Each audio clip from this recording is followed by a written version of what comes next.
오늘은 예배에 관한 말씀을 지난주에 연속해서 좀 드리려고 합니다. 예배는 드림이에요. 구약의 제사가 드림인 것처럼 신약의 예배도 드림이 그 근본 정신입니다.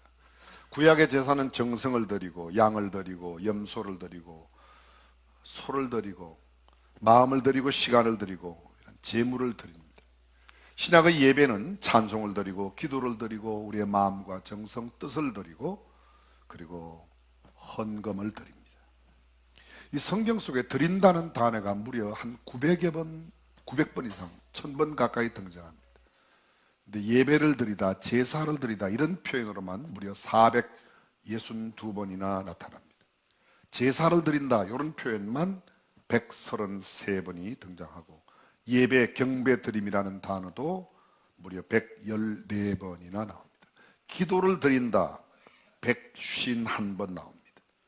찬송 찬양 이건 드림과 꼭 연결되어 있지 않더라도 하나님 앞에 찬송과 찬양은 우리끼리 즐기는 것이 아니기 때문에 드림이 전제되어 있습니다. 이런 단어가 293번이나 나타나고 있습니다. 구약시대 제사는 그들의 영적 생사를 결정하는 가장 중요한 요인이었습니다. 구약시대의 제사는 그들의 인생의 승패를, 성공과 승리와 패배, 성공과 실패를 결정짓는 아주 중요한 요소가 되었습니다. 신약시대 예배는 우리의 영적 생사를 좌우합니다. 예배는 우리의 영적인 승패와 성공 실패를 좌우합니다. 예배는 우리의 풍요와 빈곤을 결정하는 가장 중요한 요소입니다. 따라서 제사에 실패하면 끝나는 겁니다. 내가 드린 제사를 하나님이 받지 않으셨다, 하나님이 받으실 만한 제사를 드리지 못했다, 그 인생 끝난 것. 신약으로 말하면 하나님을 섬기는 우리가 드리는 예배가 하나님이 받지 않으시는 예배를 드렸다, 하나님이 받으실 만한 그런 제사가 아닌 그런 예배를 우리가 드렸다, 심각한 영적 문제가 있는 것입니다. 오늘 우리는 구약시대의 제사처럼 그런 제사를 드릴 필요는 없습니다. 양과 소를 잡고 비둘기를 잡고 뭐 염소를 어떻게 이런 일은 없습니다. 왜냐하면 예수님께서 친히 마지막 제사장으로 자신을 제물로 하나님 앞에 율법의 모든 요구를 다 응답하여 드렸기 때문입니다. 십자가 위에서 하신 말씀 가운데 예수님께서 테텔레스타이 다 이루었다, 그 말은 율법의 모든 요구를 다 갚았다, 그런 뜻으로 해석할 수 있습니다. 구약의 이스라엘의 제사 가운데 5대 제사가 있습니다. 번제, 소제, 화목제, 속제제, 속건제. 제사를 드리는 방법에 따라서 흔들어서 드린다, 요제라고 합니다. 높이 들어서 드린다, 거제라고 합니다. 그리고 그들의 제사의 제사 형식에 따라서 불에 태워 드린다, 번제, 밀가루로 드린다, 소제, 여러 가지 방법으로 제사의 방법이 있습니다. 지금 생각하면 제사가 굉장히 아주 엄숙하게 진행되었을 것이면 틀림이 없지만 제사를 드렸던 그곳 제단과 구약의 성전은 온통 피비린내가 가득했을 겁니다. 소를 잡고 양을 잡고 염소를 잡고 비둘기를 잡고 그게 온통 피투성이에요. 그리고 그 내장을 태우는 것들로부터의 냄새, 그리고 직접 소와 양, 이 염소들의 각을 떼어 올려놓은 제단에는 온통 피비린내가 전 안에 가득했을 겁니다. 우리가 생각하는 단순한 엄숙한 분위기 이상의 또 다른 아주 음산한 분위기가 그곳에 있었을 것임에 틀림이 없습니다. 신약의 시대를 살고 있는 우리, 제사 대신에 하나님께 예배를 드립니다. 은밀히 말하면 신약 시대는 언제부터예요? 예수 그리스도의 십자가 이후가 신약이고 예수님은 구약을 사셨고 십자가의 죽으심으로 휘장이 갈라져 율법 시대가 끝나게 되었던 겁니다. 그렇습니다. 제사의 형식과 방법은 예배와는 전혀 다릅니다.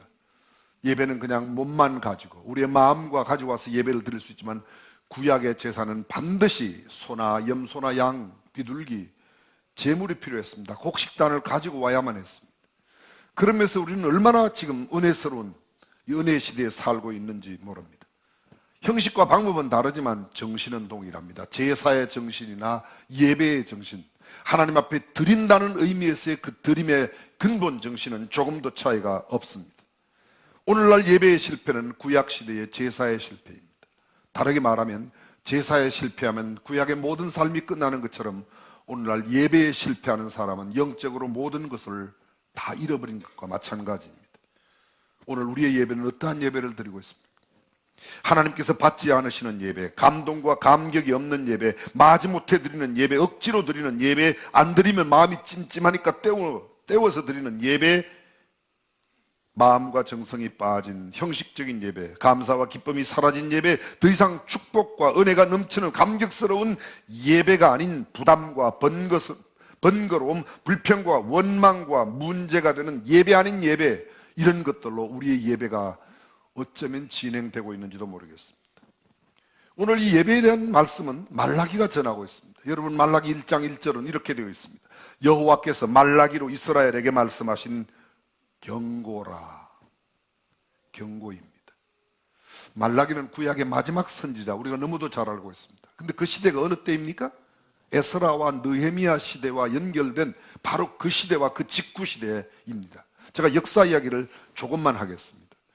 이스라엘이 완전히 멸망되고 남방 유다만 남았을 때 유다를 바벨론이 침공해 들어옵니다. 그리고 유다의 성읍인 예루살렘을 완전히 포위합니다. 이때가 BC 606년입니다. 그리고 포로로 붙잡아가기 시작합니다. 드디어 예루살렘 성에 있는 성전이 완전히 무너졌습니다. 586년입니다. 20년 만에 무너졌습니다. 그리고 포로로 잡혀갔던 사람이 536년 BC에 돌아오기 시작합니다. 자, 처음 포위당했던 때가 몇 년이라고요? 606년입니다. BC 606년에서 536년 몇 년이에요? 70년입니다. 예루살렘 성전이 완전히 무너진 데가 BC 586년이에요. 536년에 돌아온 그들이 성전을 짓습니다. 1차로 귀환했던 스룹바벨 영도하에 스룹바벨 성전을 짓습니다. 이것은 옛날에 지었던 솔로몬 성전 다음 그 성전이 무너지고 새롭게 세운 스룹바벨 성전인데, 성전이 지었을 때의 감격이 정말 새로웠습니다. 몇 년 걸렸는가? 20년 걸렸습니다. 516년에 완성되었습니다. 그래서 바벨론 70년은 606년 BC로부터 536년까지로 보는 견해가 있고, 또 한 견해는 성전이 무너졌던 586년 BC로부터 성전이 완성된 516년으로, 역사적인 견해는 약간 다르지만 둘 다 70년은 틀림없습니다. 그리고 이렇게 성전이 완성된 뒤에 그들은 감격스러운 예배를 드렸습니다. 제사를 드렸어요. 근데 제사가 점점 시들해지기 시작했습니다. 느헤미야, 에스라가 활동했던 시대는 BC 450년에서 430년입니다. 바로 이때에 말라기가 활동했습니다. 자, 그러니까 성전이 516년 BC 450년이면 무려 몇 년? 66년 흘렀습니다. 430년으로 한다면 86년, 거의 한 6, 70년, 7, 80년 흐르는 사이에 예배에 대한, 제사에 대한 감격이 사라졌던 겁니다. 형식적인 제사가 만연했습니다. 당시의 시대적인 상황, 정치, 경제, 사회, 문화, 예술 모든 면에, 특별히 이 하나님을 예배하는 제사에 있어서, 종교에 있어서 큰 부패가 일어나고 총체적인 위기를 만나게 되었던 겁니다. 영어로 표현해서 죄송합니다. Total depravity. 총체적인 위기를 만났습니다. 영어로 또 다르게 표현하면 Total corruption. 여러분, bankruptcy라고 그러죠. bankruptcy. 뭐예요? 은행에 부도 나가서 끝낸 겁니다. 사업이 완전히 망한 겁니다. 그게 corruption이라고 말하는데, 여기에 total corruption, 완전히 다 썩어 문드러졌다, 완전히 부패했다는 것. 이러한 시대에, 바로 제사가 무너진 이 시대에 말라기를 통해서 하나님께서 경고를 하십니다. 이 경고라는 단어가 우리 개역 성경에는 28번, 개역 개정판에는 27번이 나타납니다.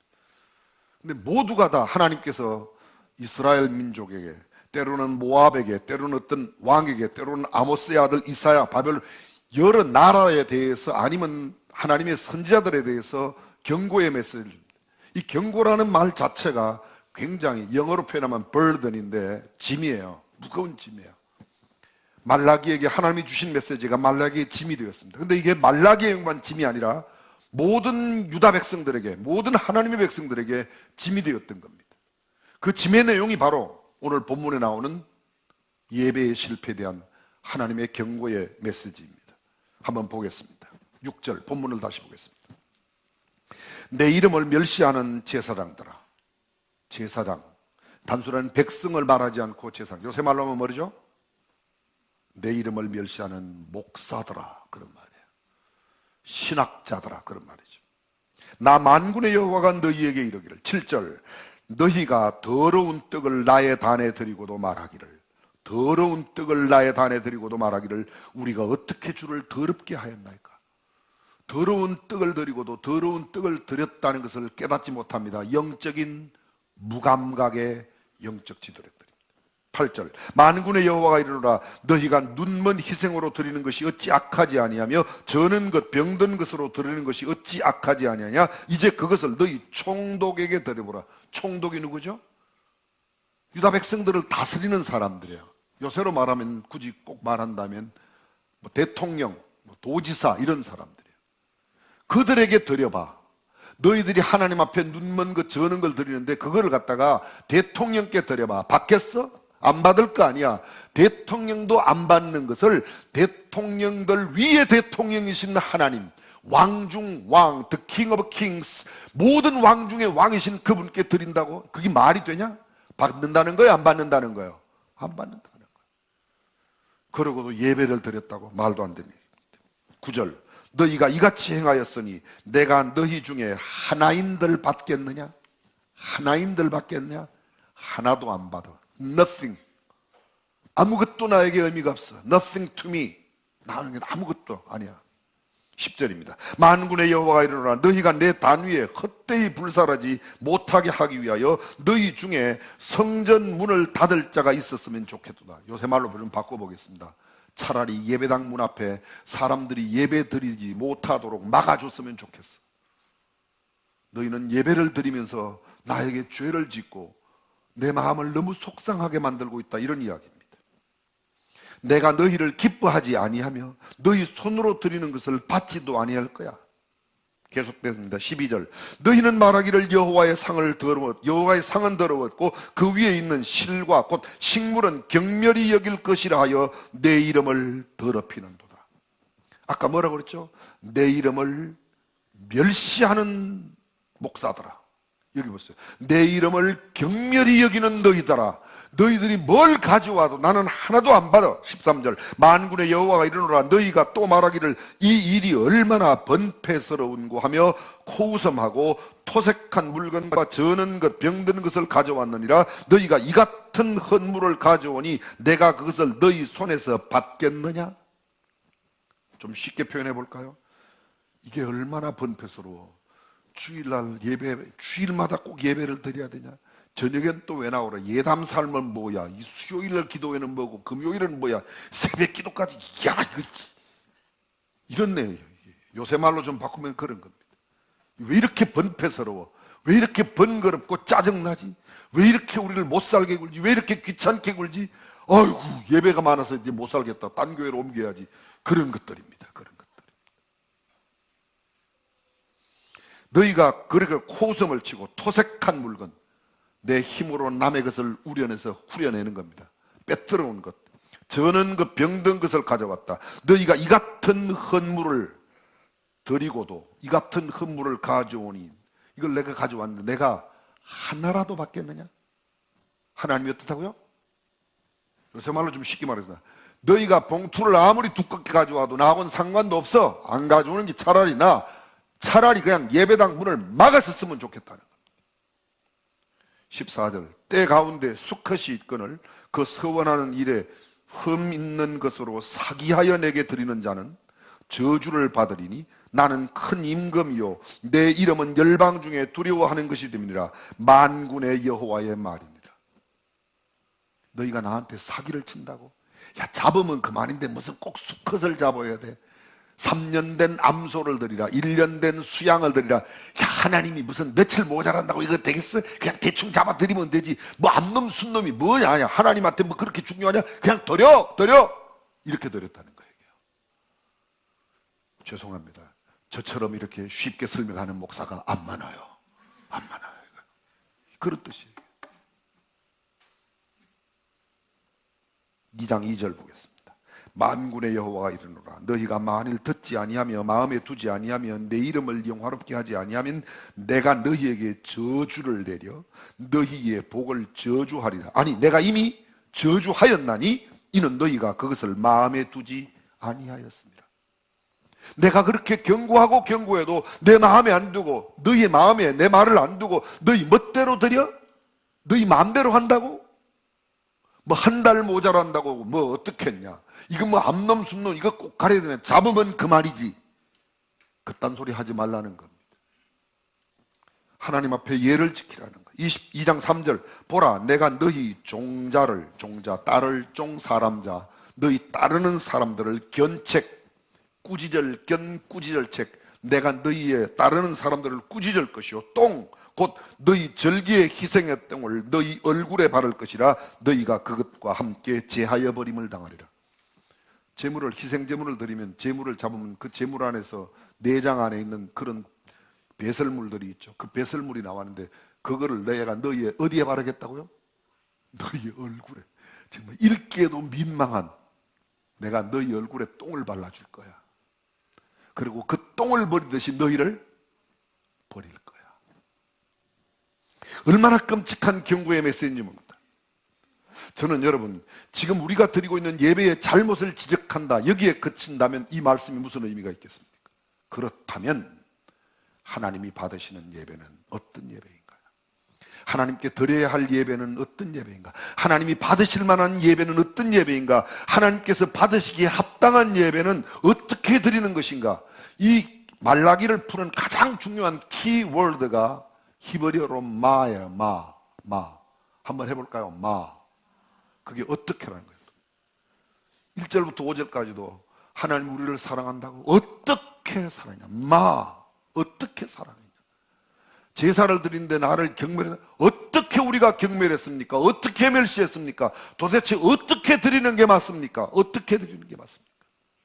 다른 말로 바꾸면 도대체 어떻게, 어떤 마음과 어떤 자세로 어떤 것을 드려야 하나님이 받으실 만한 예배가 됩니까? 첫 번째, 하나님의 이름을 존중히 여겨야 된다는 겁니다. 자, 우리가 아까 이렇게 했어요. 내 이름을 멸시하는 목사들아. 뭐라고요? 당시의 종교 지도자들, 백성은 두말할 것도 없고 백성이, 지도자들이 더 문제.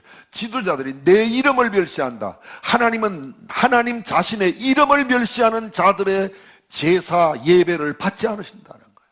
하나님의 이름을 가볍게 여기는 사람, 하나님의 이름을 업신여기는 사람, 십계명의 세 번째 계명은 여호와의 이름을 망령되이 일컫지 말라. 하나님의 이름을 망령되이 일컫지 말라는 겁니다. 근데 망령되이 일컫는다는 말이 뭐예요? 멸시한다는 말이, 여기 보십시오. 이렇게 돼 있어요. 내 이름을 멸시하는 제사장들아, 만군의 여호와가 너희에게 이러기를, 이들 아들은 그 아비를, 종은 그 주인을 공경하나니. 다시 말하면 아버지가 아들에게 공경을 받아야 하는 것처럼, 주인이 종에게 공경을 받아야 하는 것처럼 너희는 나를 공경해야 되는데 공경하지 않는다. 나를 공경하지 않는 게 뭐예요? 내 이름을 무시하는 거, 멸시하는 거라는 겁니다. 그럼 다시 적극적으로 표현하면 멸시하지 않는 예배, 그 말은 다른 말로 뭐예요? 공경하는 예배를 드려야 됩니다. 공경. 그 다음 이렇게 되어 있습니다. 내가 주인일진데 나를 두려워함이 어디 있느냐? 왜 나를 두려워하지 않아? 왜 나를 경외하지 않냐는 거예요. 그럼 하나님이 받으시는 예배는 어떤 예배예요? 하나님의 이름을 존중히 여기는 예배. 하나님의 이름을 존중히 여기는 예배는 어떤 예배입니까? 하나님을 공경하는 예배와 동시에 뭐예요? 하나님을 두려워하는 예배를 드려야 된다는 겁니다. 자, 공경이 뭐예요? 공경이라는 단어 히브리어 카보드라는 말입니다. 이 카보드의 뜻은요, 가볍게 여기지 않는 거예요. 무겁게 여기는 거예요. 하나님의 이름을 아주 무겁게, 그냥 아주 가벼이 아무렇게나 대하는 게 아니라 진중하게 대하는 겁니다. 자, 여러분, 영어로 예배를 뭐라고 그러죠? 예배를 영어로 뭐라고 그러죠? worship이에요. 그 worship이라는 앞에 worship 할 때의 worth 단어의 근본이 worth입니다. W-O-R-T-H. 뭐예요? 가치. worthy. 가치 있는, 가치 있게, 이런 말입니다. 하나님의 이름의 가치를, 하나님의 이름에 걸맞는 그런 것입니다. 요한계시록 4장 11절에 이런 말씀이 있어요. 우리 주 하나님이여, 영광과 존귀와 권능을 받으시는 것이 합당하오니. 합당하오니. 이 공경이라는 말을 영어로 다른 단어 쓰는 거 있죠. honor, H-O-N-O-R, honor. honor. I honor you. 나는 당신을 공경합니다. honor you. honorary doctorate, 명예 박사라는 거예요. honor. 근데 이 honor라는 말이 영영 성경에 보면 영영 저 사전에 이렇게 되어 있습니다. 그냥 간단하게 끝에 하나만 할게요. high respect. respect 한다, 존경한다, high respect. 가장 높게 그를 높이는 겁니다. 하나님의 이름을 높여 하나님께 예배하는 거예요. 그래서 그것이 우리 주 하나님의 영광과 존귀와 권능을 받으시는 것이 합당하오니 주께서 만물을 지으신 자니라. 하나님은 창조자이시기 때문에 온 우주 만물을 지으신 분이기 때문에 당연히 하나님께 영광과 존귀와 권세를 드리는 것이 마땅합니다. 그런 말입니다. 또 다른 말로 바꾸어 볼까요? 하나님 앞에 예배할 때 예의를 갖추라는 거예요. 예전을 갖추라는 겁니다. 저는 하나님과 친밀함을 느낀다는 현대인들의 그 사고에 매우 큰 감동을 받고 또 굉장히 좋아합니다. 그러나 하나님과의 친밀함이 하나님을 아무렇게나 대해도 된다는 그런 것은 아니에요. 내가 아버지와 가까운 것은 좋지만 아버지에게 마땅히 드려야 할 존경과 마땅히 갖춰야 할 예를, 죄송합니다, 이게 경상도 사람 용서하세요. 아버지 네 밥 묻나? 아버지 네 밥 묻나? 이 천하 상놈들이 하는 표현이에요. 가깝게 생각하면 그냥 너무 친근하니까, 그쪽 동네에서 그게 표준이니까 그냥 아버지 네 밥 묻나? 할매 밥 먹어라, 밥 먹어라. 지 할머니한테 그렇게 반말 쓱쓱 하는 거 안 좋아해, 그죠? 이분들 봐, 참 이상하시네요. 좋아요, 안 좋아요? 안 좋아요. 그냥 그쪽 동네에서는 그냥 그게 친근감으로 쓰이니까 뭐 그 동네 사람이 어쩔 수 없지만, 저쪽 동네 사람들이 뭐 거시기 해도 다 알아듣는 것처럼 그쪽 동네는 괜찮지만, 우리가 전혀 모르는 사람한테 어르신 보고 네 밥 먹었나? 아득이 맞는 거죠. 여러분, 하나님 앞에 우리가 갖추어야 할 예를 갖추어 예배를 드려야 된다고 동의하시면 아멘. 그걸 하라는 거예요. 그걸 하라는 거예요. 그 이름의 가치에 걸맞는 태도와 자세를 가져. 그 다음에 이렇게 말합니다. 너희가 나를 두려워함이 어디 있느냐? 너희가 나를 두려워함이 어디 있어? 여기 두려움은 공포의 두려움이 아닙니다. 형벌을 받을까봐 무서워 떠는 그런 두려움이 아니에요. 경외심이에요. 경외심. 마음속 깊은 곳으로부터 너무도 존경하기 때문에, 너무도 존경할 때 감히 가까이 접근하기가 어렵다는 거죠. 부담스러워서라기보다는, 아니 어떤 내게 그건 뭐 징벌이 올까봐 그런 것이 아니라 그냥 너무 예를 갖추다 보니까 그런 겁니다. 가끔 우리 교회 성도들이 그래요. 목사님 옆에 앉으면 너무 부담스러워요. 왜 그렇게 부담스러워요? 저는 알부남이에요. 알고 보면 부드러운 남자예요. 그러다 뭐 아니래요. 걷고 아니래요. 그분들이 제가 무슨 무서워서 저를 만나면 금방 막 총칼이 나올 것 같아서 그런 건 아니잖아요. 그렇죠? 그런 거예요? 그런 건 아니다 말이죠.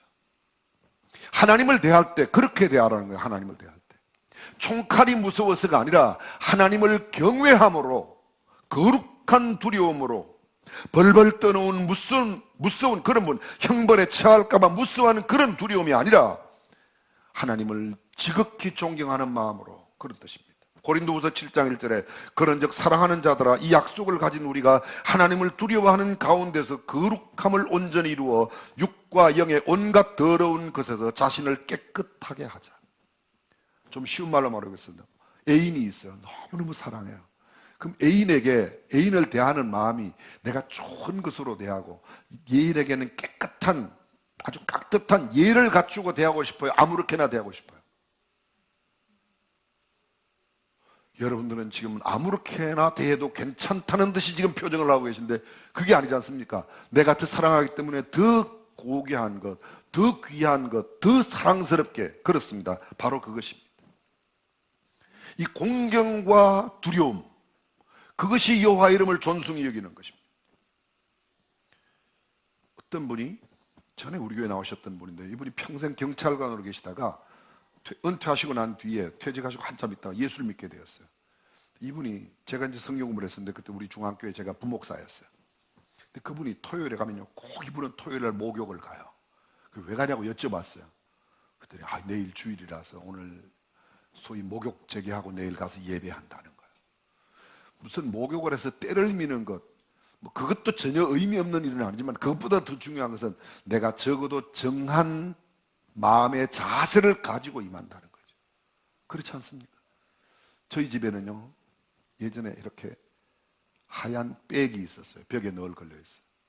저희 집은 콩나물 공장도 하고 한때는 목욕탕도 하고, 목욕탕 하나만 맨날 저녁에 그날 들어온 수입에 뭐 이렇게 얼마를 재료비나 이런 걸 빼고 소득의 11조를 이 가방 안에 항상 넣어요. 10분의 1도 드리고 넘치는 감사 드리고, 그 주일이 되면 의뢰의 이 돈으로. 근데 여기에 들어가는 돈은 꼭 새 돈을 넣으라고 그래요. 새 돈을.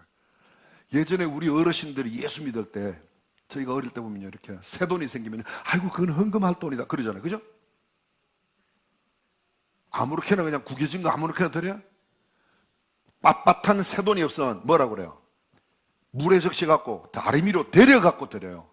여러분, 다리미로 대리도 1,000원이고 그냥 구겨진 것도 1,000원이에요. 그게 2,000원 되는 게 아니에요. 그러나 그게 적어도 물에 너 그 다리미에 다린다는 건 뭐가 들어있어요? 내 정성과 내 마음의 태도가 담긴 거예요. 그렇다고 일부러 구겨갖고 물에 넣었다가 다리미로 다릴 필요는 없어요.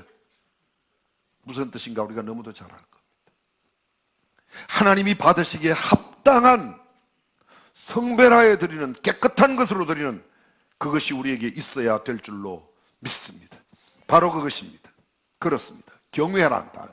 성경 속에 이 경외라는 단어가 무려 170번이나 나와요. 그런 마음으로, 두려워함으로 드려야 됩니다. 합당한 제물, 하나님이 받으시기에 합당한 제물. 자, 마지막 어떤 예배로 드려야 되는가?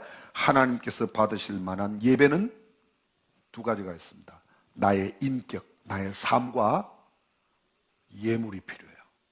그냥 쉽게 말씀드릴게요. 헌금을 드려야 돼요. 헌금 없는 예배는 예배가 아닙니다.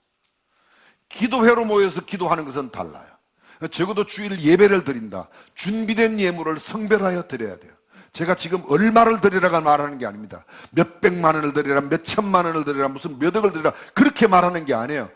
적어도 성경 속에는 이렇게 드렸어요. 소를 드리는 사람, 염소를 드리는 사람, 양을 드리는 사람, 비둘기를 드리는 사람, 자기의 형편에 맞게 드리되 무엇이요? 정성과 마음이 있어야 된다는 겁니다. 정성과 마음이 빠지면 안 해요. 자, 성경을 보겠습니다. 고린도후서 9장 5절입니다. 제가 읽겠습니다. 이러므로 내가 이 형제들로 먼저 너희에게 가서 너희의 전에 약속한 연보를 미리 준비케 하도록 권면하는 것이, 헌금을 미리 준비하여 드리도록 하는 것이 너희에게 필요한 줄로 알아서 내가 그 이야기를 한다. 쉽게 말하면 뭐예요? 예배를 준비하여 드리라. 여기에 준비는 단순한 예물을 준비하는 것 이상입니다. 구약시대 양과 염소를 준비하는 것 이상으로 내 마음과 내 삶과 내 인격을 드리는 거예요. 여러분 잘 들어보십시오. 하나님께서 가인과 아벨이 제사를 드렸을 때 아벨과 그 제물은 연락하셨으나 가인과 그 제물은 연락하지 아니하셨더라. 가인이 드린 곡식을 안 받은 게 아니에요. 그것만 안 받은 게 아니에요. 가인과 그 제물을 안 받으셨어요. 뭘 먼저 안 받으셨다고요? 가인 자체를 안 받으신 거예요. 아벨의 제물만 양의 첫 새끼였기 때문에 받은 게 아니에요. 물론 그런 양의 첫 새끼라는 의미도 있지만 그보다 더 중요한 것은 아벨과 아벨의 인격, 아벨의 삶, 아벨의 마음, 아벨의 태도, 아벨의 정신, 그것을 하나님 받으셨다는 것. 사랑하는 성도 여러분, 저와 여러분들이 하나님 앞에 드리는 이 마음과 정신, 나의 인격, 내 삶이 내가 드리는 봉투의 두께보다 훨씬 더 중요하다고 믿으시면 아멘. 그것입니다. 그것이 예배예요. 그렇게 되어야 온전한 예배라는 것. 8장, 고린도후서 8장 3절입니다. 내가 증거하노니 저희가 힘대로 할 뿐 아니라 힘에 지나도록 자원하여. 자, 저는 오늘 이 문제를, 이 문구를 그대로 도전해 보겠습니다. 여러분들은 하나님 앞에 예물을 힘껏 드립니까? 힘대로 드립니까? 아니, 힘에 지나도록 자원하여 드립니까? 우리 교회 가끔 이런 분들이 계세요. 목사님, 그 아무개 집사님 헌금 이번에 얼마 했어요? 건축한 거 얼마 했어요? 저는 몰라요. 그걸 왜 물어요? 김 집사가 1,000만 원 했다고? 아이고, 나는 그럼 1,100만 원 해야지. 제발 좀 버려주세요. 그가 얼마 했는가가 중요한 게 아니고 내가 내 믿음의 분량만큼 드리는 거예요. 내가. 아멘 하세요. 아멘. 오히려 성경은 이렇게 말합니다.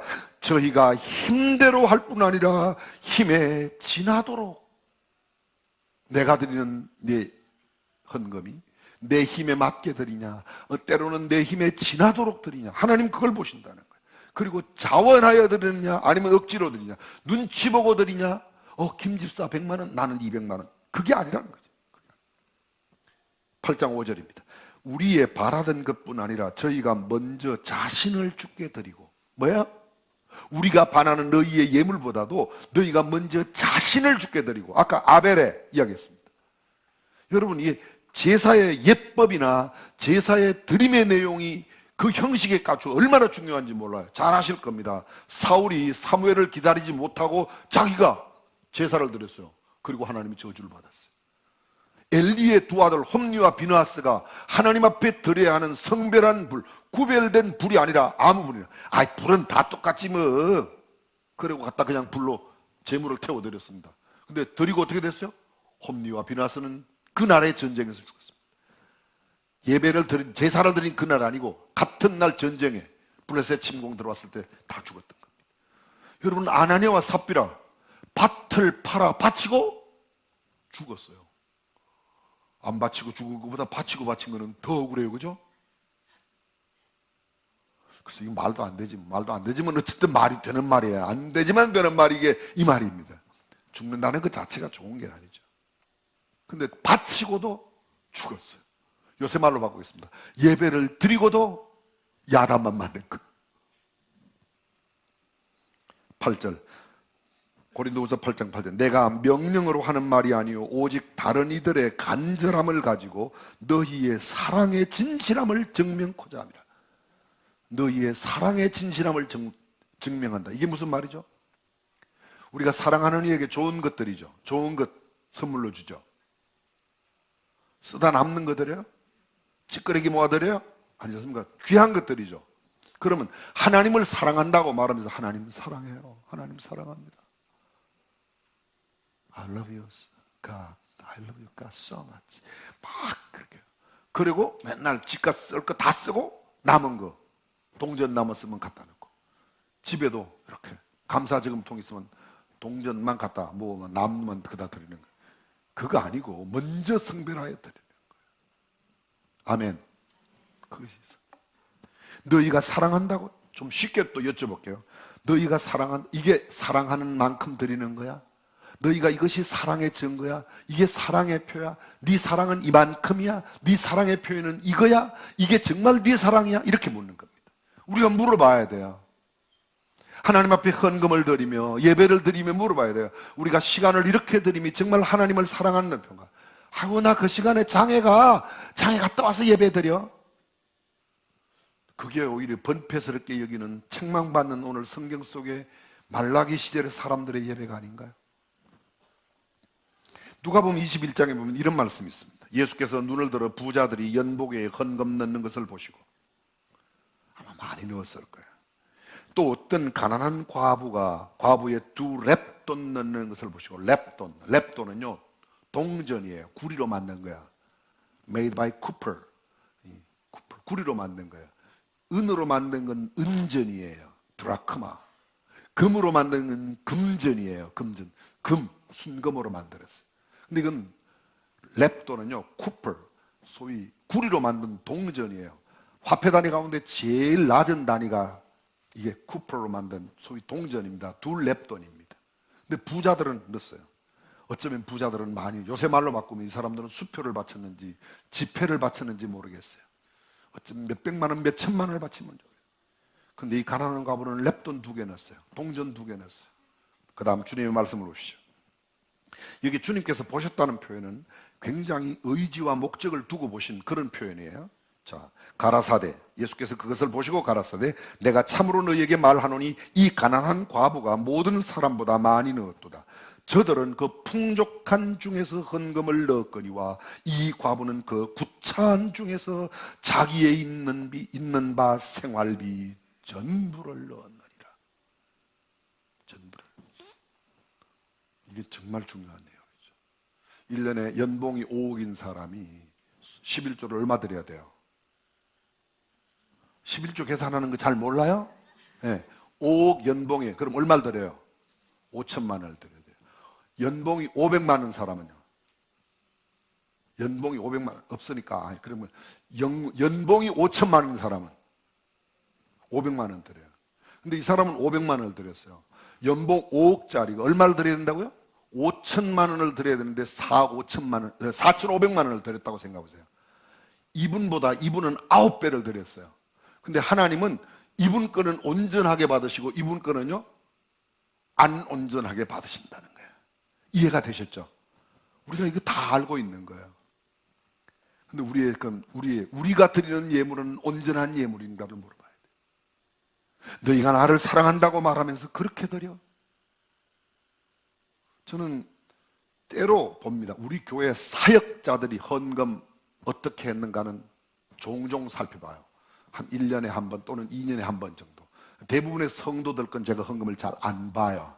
그 이유가 있어요. 보면 제가 시험이 들어요. 제가 시험이 들어요.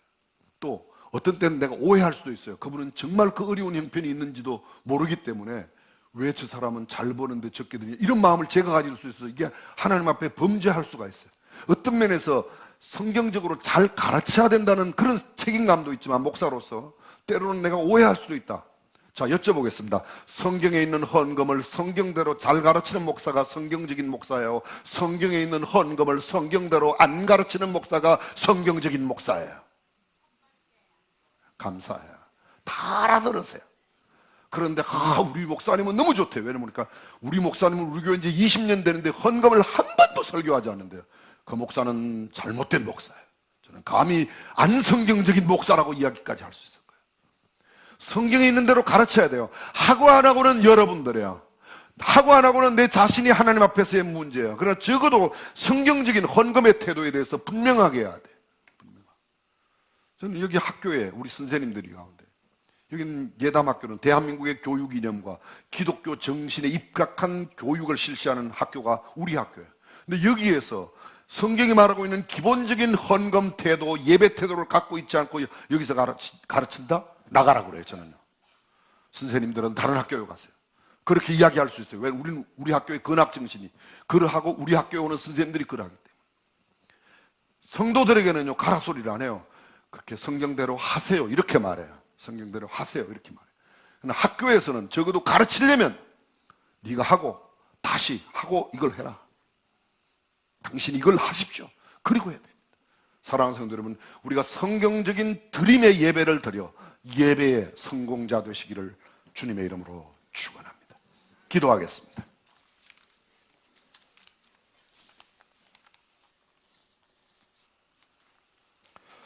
어쩌면 이건 굉장히 어려운 이야기인지도 모르겠습니다.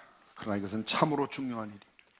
왜냐하면 우리의 예배가 하나님 앞에 드려지느냐 드려지지 않느냐, 우리의 예배가 하나님께서 받으시는 예배인가 받지 않으시는 예배인가 하는 아주 중요한 문제.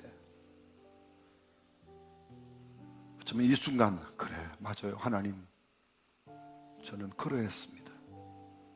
말씀 앞에 온전하지 못했습니다. 스스로 하나님 앞에 잘못을 자백하고 하나님의 이해와 용서를 구하십시오. 이 순간 여러분에게 깨우치는 말씀이 있다면 하나님, 그 말씀대로 제가 온전히 살겠습니다. 그렇게 살 수 있는 믿음의 용기를 주십시오. 하나님, 제가 그래야 참 하나님의 사람으로 살기를 원합니다. 온 우주 만물을 주신 하나님 앞에 하나님의 말씀대로 살겠습니다. 하나님은 절대로 우리를 실망시키지 않으실 겁니다. 조용한 기도로 여러분의 마음을 주님께 아뢰십시오.